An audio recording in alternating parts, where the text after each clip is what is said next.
We store most of our nuclear waste underground. So far, this is our best option. But this waste has to stay more than 500 meters below ground for at least 200,000 years before the radioactivity drops to the level of natural uranium. A lot can happen in the meantime. Of course, we take precautions. First, geology.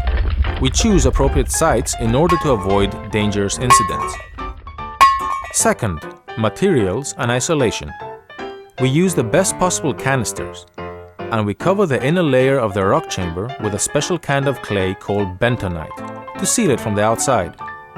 But there is one factor that has been barely explored until now: biology. Even inside the rock chamber, life thrives in the form of bacteria. Depending on what these bacteria feed on and what they produce as a byproduct of their digestion, bacteria could have positive or negative effects on the stability of nuclear waste storage.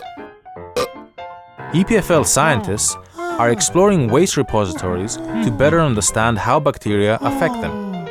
They don't really use a lens like that, but instead complex genetic analysis to identify which bacteria species are present, how many of them are there, and what they feed on.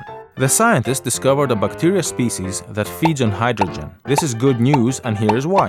Over time, the canisters corrode and release hydrogen. While it's not very high, the hydrogen's pressure can accumulate and enlarge pre-existing cracks in the rock. The risk is rather low, but hey, we're talking about 200,000 years of safety. But while tiny, bacteria are powerhouses of chemistry and could help solve the problem by digesting excess hydrogen and preventing it from building up.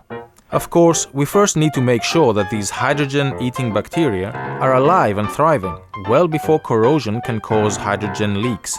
One way could be to add a porous layer between the chamber's rock wall and the isolating clay layer. Bacteria love it there. But this is not simple.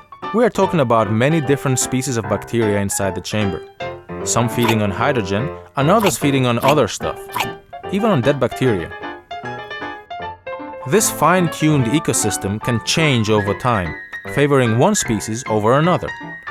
Rock composition also plays a role, making it a very complex equation. We still have plenty of time to investigate, but this should definitely be sorted out if we want to keep nuclear waste deposits safe for the next 200,000 years.